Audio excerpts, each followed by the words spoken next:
So yun guys, ngayon natin matetesting yung pinahiram sa atin na DJI Osmo. So ngayon first time natin lalabas ulit since maaraw-araw ngayon kahit may bagyo.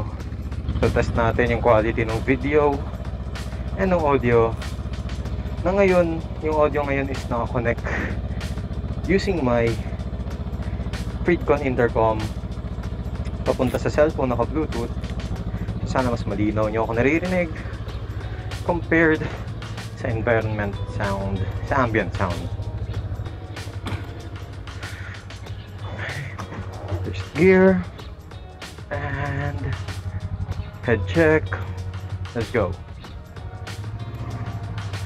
Gusto ko kayo i-tour dun sa pinagpa-practicean namin nung bago pa lang kaming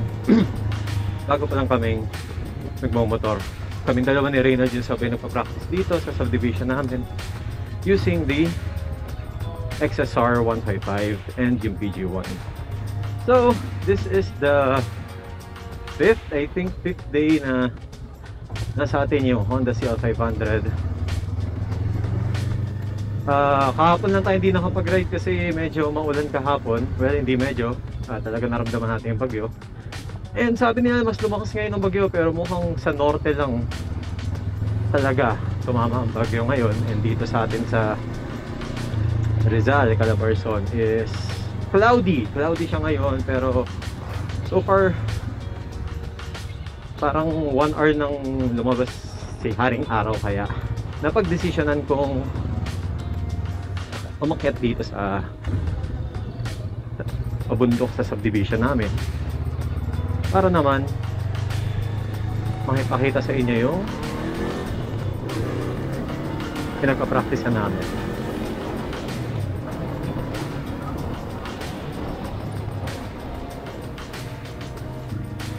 So itong inaakyat natin ngayon, ito talaga yung inaakyat namin for practice area kasi may isang area dito na may pabilog na pwedeng practicean ng circles.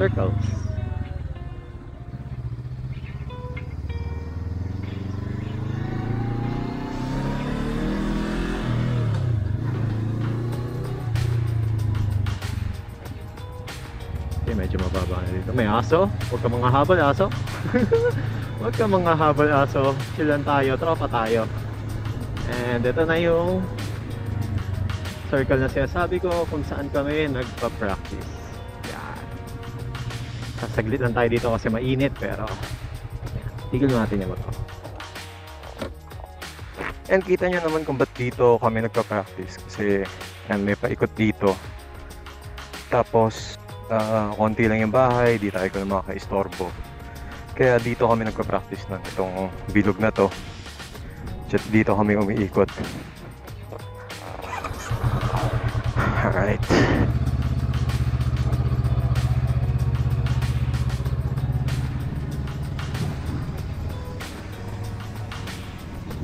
Kasi ikutin lang to. Pagka-ikot, tapos na tayo. Punta naman tayo dun sa isa pa naming inaakyat banda rito sa subdivision, which is yung isang tangke dito. Okay, kung maalala nyo, galing tayo dun sa baba, so pakanan yun. Ngayon, kakaliwa tayo. Nice, slow down lang konti. Make sure na walang paakyat or walang pababa. Check both sides, kung wala naman, let's go.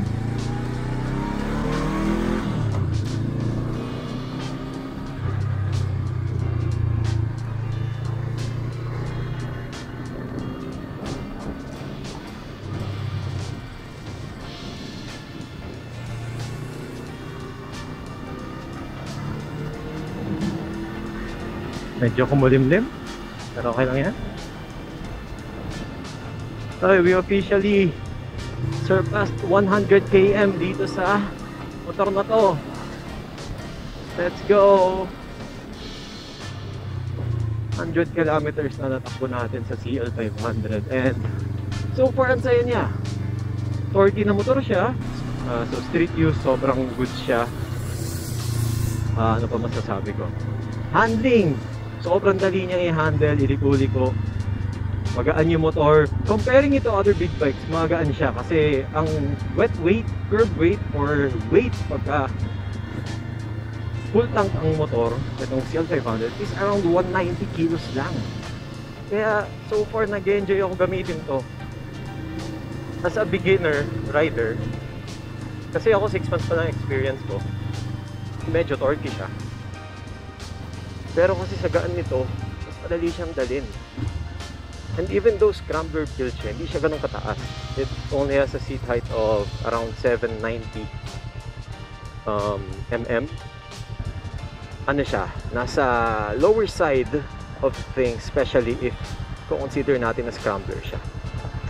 Okay, next stop natin to bago tayo pumunta sa Fumu.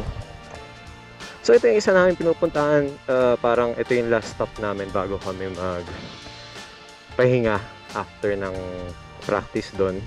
So akit lang kami dito kasi kita nyo naman kanina mas mataas yung akyatan dito, mas matarik syempre mamaya pababa. And mapapractice namin yung shifting and controlling the throttle habang umakyat, and pababa naman nakokontrol namin yung sa brakes. Yeah, so ngayong wala kaming ride masyado, solo ride ako ngayon and ayokong lumayo just in case umulan.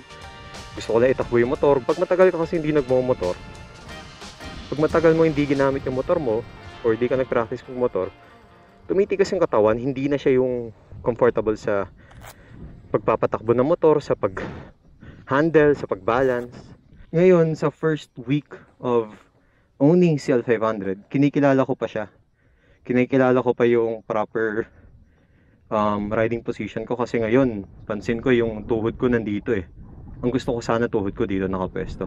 Yung tamang timpla sa clutch kasi yung clutch nito is non-adjustable, even though pati yung brake hindi rin adjustable. So kinikilala ko pa yung motor. So syempre sa handling, mga likuan. So yan, I think it's, check natin yung oras. It is 10:11. Pwede na tayo bumaba. Darating tayo ng Fumu around 10:15. And pagdating natin doon, siguro bukas na yung Fumu noon, kung hindi pa tambay na lang. Sabi kasi ni Boss Reynald around 10:30 pa siya pupunta. Mauna tayo doon. Tambay na tayo, palamig konti kasi galing tayo sa initan. Okay. Let us go. Wait lang, preno. And let's go.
So yan na ang ating quickie ride. Siguro tapusin natin yung recording ngayon para hindi uminit yung camera. And salamat. Paalam.